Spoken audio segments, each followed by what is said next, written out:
plataforma de AFPNet. Ok, entonces si yo me he afiliado a una AFPX, ingreso a la página web de esa AFPX y entro a AFPNet. Con toda facilidad. Y automáticamente ahí, me imagino, voy a poner mi DNI, claro, voy a poner ya hay un sistema clave de interconexión que va a permitir al individuo, al afiliado independiente, poder, digamos, saber cuánto es el monto del pago, porque en realidad nadie tiene al detalle cuánto es la comisión y cuánto es la prima de seguros, ¿no? Sabes cuánto es el aporte del fondo, que puede ser 10, puede ser 5 inicialmente, pero no la comisión y la prima. Entonces ahí fácilmente se calcula y esa plataforma facilita a un independiente para poder realizar los pagos correspondientes. Ok, yo entonces ingreso ahí y le digo al sistema de la página web de afpnet.com.p, he ganado 1.500 soles este mes. Te calcula el pago. Okay. Puede haber una preimpresión del pago incluso, o puedes, en contacto con el sistema bancario, hacer el pago directamente, con ticket, y con eso vas a la agencia bancaria y pagas tu aporte, sin problema. De acuerdo.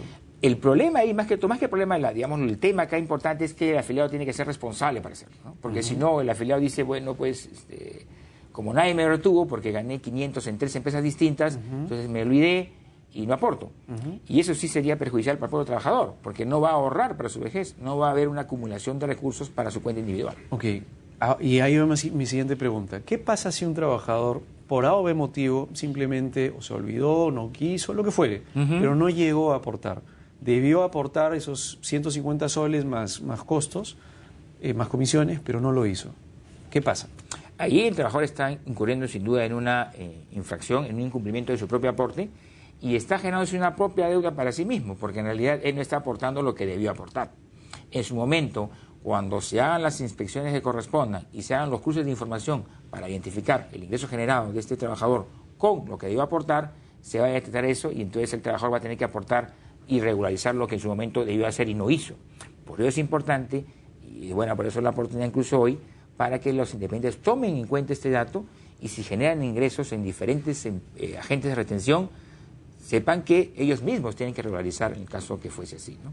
Lo más sencillo es que, digamos, como también ponía en el ejemplo, que uno haga servicios a un solo proveedor, a una sola empresa.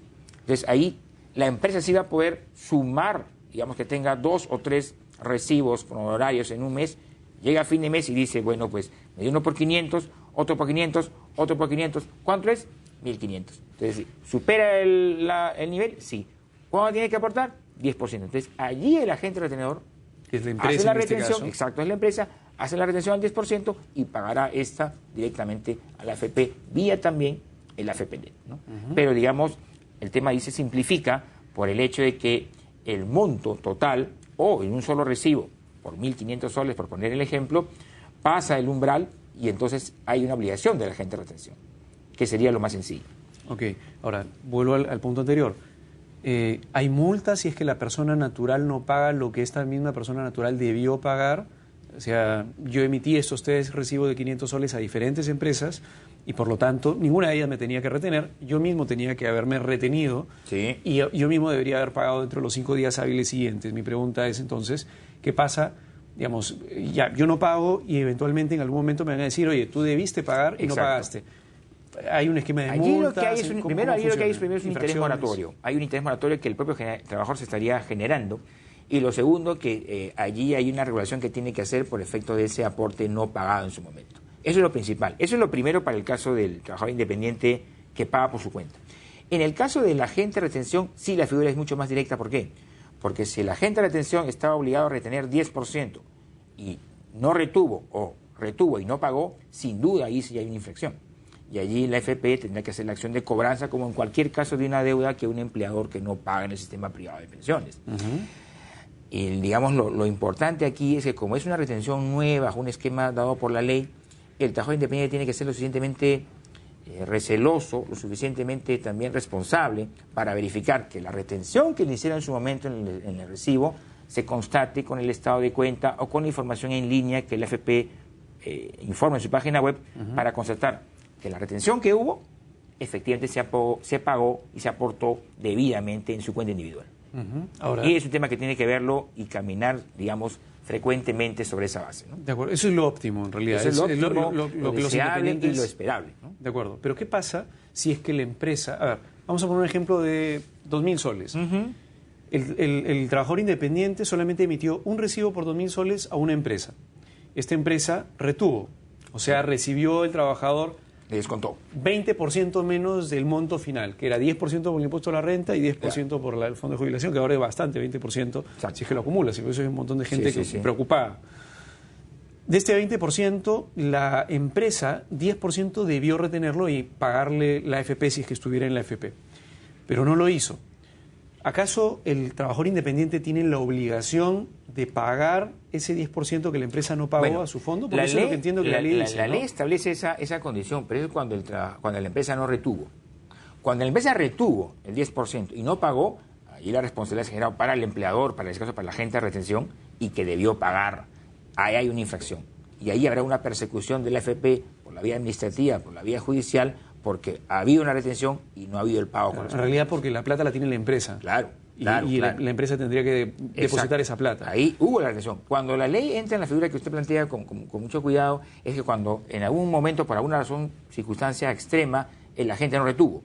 Se produce un pago por un servicio y el agente de retención no retuvo, estando obligado a retener. En ese caso, por poner el ejemplo del recibo por 2.000 soles, ahí el propio trabajador independiente tiene que hacer la retención y pagar directamente. Pero eso fue porque por una razón extrema X, no retuvo absolutamente excepcional, no retuvo. Pero cuando el agente de retención retiene, está obligado a pagar. Y por eso allí es la responsabilidad del trabajador independiente para saber que la retención se haya hecho efectiva y se haya pagado. De acuerdo, pero ahí en el trabajador independiente no tiene ninguna responsabilidad. Ah, no, o sea, por supuesto que no. No puede... podría estar claro, es decir, lo lógico y lo óptimo debería ser que el trabajador independiente esté mirando su estado de cuenta en la página web mes a mes para ver si efectivamente todos los recibos, cada empresa depositó en su estado de cuenta lo que debió depositar, para tener la plata ahí rindiéndole interés, digamos. Pero porque al fin y al cabo es su ahorro, eso es lo importante que se ve aquí, ¿no? Es un ahorro del trabajador para la vejez, para el futuro. Entonces, él tiene que ver que ese ahorro, igual como cuando hace un ahorro en el banco o hace un ahorro en un fondo mutuo, ver que ese ahorro esté. Sería pues bastante particular que habiendo un ahorro no se haya depositado. Y eso sí sería preocupante. Por eso es que el principal fiscalizador acá, el principal responsable y el principal persona que tiene que ver esto es el propio trabajador independiente, porque es su ahorro. De acuerdo. Ahora, el agente retenedor, que es la empresa, digamos, también tiene esos mismos 5 días útiles siguientes del mes siguiente para poder pagar. Para pagar sin intereses, como, digamos, el caso... Es como una AFP como el caso del dependiente, ¿no? Muy similar.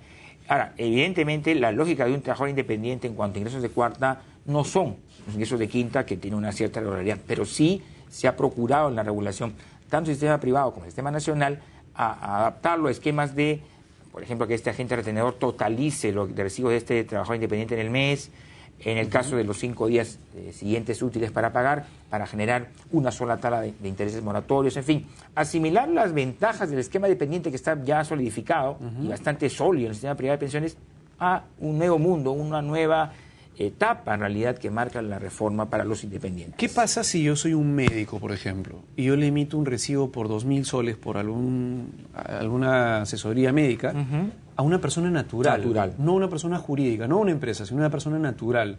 ¿Qué sucede en ese caso? ¿La persona natural, que es mi cliente, tiene que hacerme la retención? No, es una buena pregunta. La agente de retención son en realidad las empresas, las que llevan libros contables. Ellas son agentes de retención. Si yo le emito un recibo a un particular, una persona natural, quien es el responsable de hacer la retención y pago es el propio trabajador independiente. En este caso, el ejemplo que pone, el propio médico, el propio profesional, es el que tiene que al finalizar el mes ver los recibos que ha emitido, cuánto ha sido el monto realizado y sobre eso aportar el 5% o el 10% dependiendo del monto pagado. En el caso del ejemplo, 2.000 soles sería el 10%. Una pregunta final. La ley inicialmente establecía que aquellas personas que tenían renta de quinta categoría, o sea, que estaban en planilla, pero adicionalmente eso por ahí hacían algún tipo de trabajo y emitían un recibo por honorario, se entendía que no iban a estar considerados dentro de este esquema de que por su recibo por honorario de renta de cuarta iban a pagar hacia el fondo de jubilación. ¿Esto se mantiene con el reglamento o no? No, eso se cambió ya aproximadamente por una disposición del Ministerio de Economía hará ya un poco más de un mes y ahora la figura es esta. Si uno tiene ingresos de quinta categoría como dependiente, pero a la vez ha generado ingresos de cuarta por un monto superior a 750, el ingreso de cuarta categoría por monto superior a 750 está sujeto al pago de aporte al fondo de pensiones, sí, solo sí, claro está, el trabajador ha nacido desde el 1 de agosto de 63 en adelante. De acuerdo, eso quiere decir que no importa cuánto la persona gane por planilla. No importa. La persona puede ganar 10.000 soles por planilla, 20.000, lo que sea. pero si emite un recibo por honorario de 500 soles, ahí no pasa nada. No pasa nada. Si emite un recibo por honorarios por 2.000, así es. Por ese recibo, sí, esa misma persona a sí mismo se tendría que retener si es que lo hubiera hecho con una persona natural. Si lo hubiera hecho con una natural, paga el 10% él mismo. Y si le hubiera proveído el servicio a una empresa, la empresa, como agente de retención, hace el 10% correspondiente y lo pagará en los 5 días útiles del mes siguiente. Para que todas las personas puedan tener mayor información sobre este tema, pueden entrar a la página web de la Superintendencia de Banca y Seguros. Claro, tanto a la página de las AFP como a la página de la Superintendencia. Nosotros tenemos en nuestra página web que, bueno, la volvemos a comentar, www.sbs.gov.pe, y fundamentalmente el teléfono de línea gratuita que tenemos a cargo, que es el 0800 10840, para cualquier consulta, orientación, llamada, porque al inicio es fundamental que la gente se oriente, que lo vea esto como un tema nuevo, pero sobre todo importante que el trabajador independiente no sienta que le están, digamos, quitando dinero, sino que vea y que entienda que es un ahorro para la vejez, un ahorro futuro para solucionar un problema que es muy importante, porque como lo hemos comentado en otras oportunidades, no toda la vida uno va a ser joven. Uno va a envejecer inevitablemente y es bueno procurar esa cobertura futura, ¿no? Señor César Rivera, muchas gracias por venir a Punto Económico. En todo caso, volvemos a repetir el teléfono. ¿Cómo no? Que es el 0800 1840. 0800 10840, ya lo saben. Y ahí estamos, tenemos también la página web de afpnet.com.pe para aquellas personas que quieran, digamos, ya a partir de hoy, si es que están dentro de una FP, puedan hacer los cálculos y saber cuánto es lo que tienen que pagar a fin de los 5 siguientes días hábiles del siguiente mes. Señor Rivera, muchas gracias nuevamente por venir a Punto Económico. Y esta entrevista igual la pueden ver, como siempre, colgada en el Facebook de Punto Económico, TV Perú.económico. Volvemos en la segunda parte del programa.